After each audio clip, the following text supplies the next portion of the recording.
Bukan hanya rakyat, istana pun kena tipu.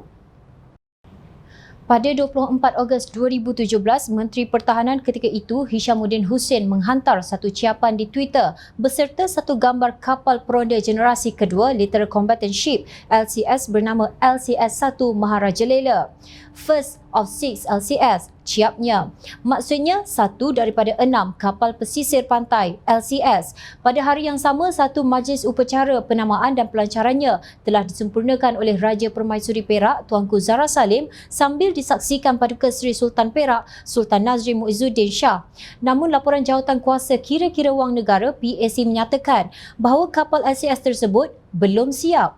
Telah didedahkan pada majlis tersebut sebuah kapal LCS yang diberikan nama KD Maharaja Lela yang telah siap dan dilancarkan di Pengkalan Tentera Laut Diraja Malaysia TLDM Lumut, yang mana hakikat sebenarnya adalah satu penipuan bukan sahaja kepada rakyat Malaysia, bahkan kepada institusi diraja kerana terheret sama ditipu dan dipermain-mainkan, kata Ketua Pemuda Amanah Negeri Perak Khairul Najib Hashim kemarin.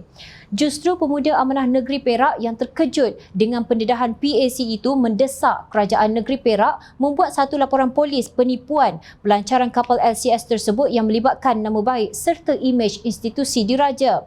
Mereka mengharapkan tindakan yang sama juga dilakukan oleh Datuk Seri Dr. Zamri Abdul Kadir, iaitu bekas Menteri Besar Perak ketika itu.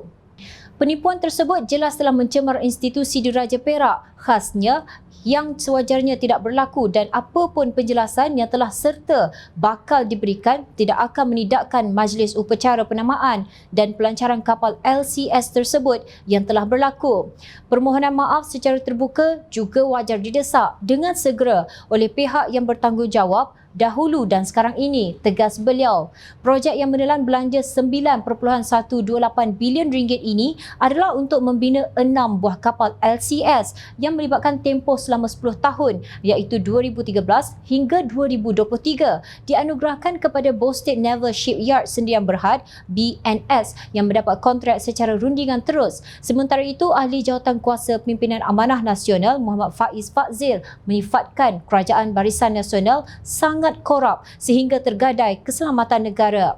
Menurut beliau, pendedahan kebejatan projek LCS ini timbul dikala siasatan berhubung isu rasuah pembelian kapal selam Scorpene berjumlah 500 juta ringgit sedang berjalan. Kapal LCS ini adalah untuk kegunaan TLDM yang sudah pasti penting untuk mengawal keselamatan negara di kawasan perairan. Projek ini sangat baik untuk kedaulatan negara, tetapi dicuri di tengah-tengah jalan oleh mereka yang tamak dan gila kuasa. Malahan pelancaran kapal pertama LCS-1 pada tahun 2017 akhirnya terbongkar oleh siasatan PAC yang ianya kapal belum siap dan olok-olok. Katanya dalam satu kenyataan dipercayai merujuk kepada majlis upacara penamaan dan pelancaran kapal tersebut yang dihadiri oleh Sultan Nazrin dan Permaisuri Baginda. Kata Faiz, sejumlah 6.083 bilion ringgit sudah dibayar, tetapi satu kapal pun belum siap. Sedangkan pada kebiasaan kontrak, bayaran dibuat mengikut tahap kemajuan projek, tetapi apabila dibayar awal daripada jadual menunjukkan wujud penyelewengan. LTAT yang berperanan menjaga kebajikan anggota tentera tidak sepatutnya diheret ke dalam skandal korupsi terbesar Kementerian Pertahanan ini. Skandal ini cukup besar dan tidak mungkin syarikat awam seperti BNS berani melakukan apa-apa perbuatan jenayah melainkan dengan restu dan campur tangan sang penguasa ketika itu. Siapa pembesar yang terlibat perlu disiasat secara adil dan telus, tegasnya. Faiz mempertikan motif Perdana Menteri ketika itu, Datuk Seri Najib Razak, yang cuba menuding jari kepada Pakatan Harapan yang telah bertindak betul dengan menyiasat skandal ini melalui Jawatan Kuasa Siasatan Tadbir Urus Perolehan dan Kewangan Kerajaan JKS-TUPKK yang diketuai oleh Tan Sri Abrin Buang. Merujuk kepada perubahan desain daripada Sigma kepada Gowin oleh Menteri Pertahanan ketika itu, Datuk Seri Ahmad Zahid, beliau mempersoal campur tangan politik dalam isu ketenteraan ini yang seharusnya diserahkan kepada kepakaran TLDM. Najib tidak perlu spin skandal ini dengan menyalahkan Pakatan Harapan, ujar Faiz. 5 tahun kemudian, Menteri yang menciap pada 24 Ogos 2017 dengan gambar satu daripada 6 LCS itu berkata, kapal pertama LCS itu akan siap dalam tempoh antara setahun hingga 2 tahun. Kita diberikan 6 bulan selepas keputusan Kabinet untuk memobilisasikan usaha untuk menghidupkan semula projek ini. Ia melibatkan libat urus dengan vendor dari Perancis. Ia melibatkan engagement dengan agensi perbankan, katanya seperti dipetik Astro Awani. Beliau berkata demikian sewaktu menjawab soalan di Dewan Negara pada Isnin, Ogos lalu. Kenyataan Hishamuddin di Dewan Negara itu mengesahkan bahawa yang dikongsinya pada 24 Ogos 2017 di Twitter dengan caption First of 6 LCS adalah kapal yang belum siap. Namun beliau dengan bangganya berkata, jika terdapat unsur penyelewengan, kementerian tidak akan mempertahankan individu tersebut. Kelakar.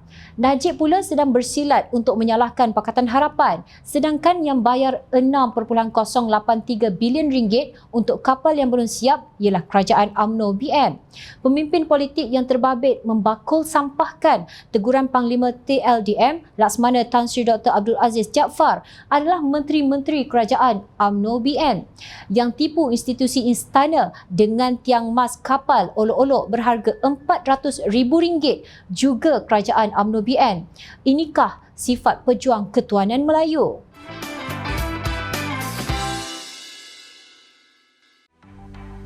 Mencari maklumat dan berita politik yang bebas, kupasan yang tepat, panas.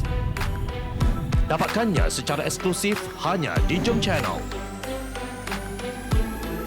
Komitmen kami, pentasan berita Isnin hingga Jumaat. Berbicara dan isu semasa, kami garapkan secara langsung.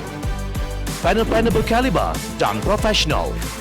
Interaktif, pandangan anda kami raikan. Jangan lupa bersama kami di setiap hujung minggu dalam edisi khas mingguan. Jom Channel, moving forward, sharing a new experience.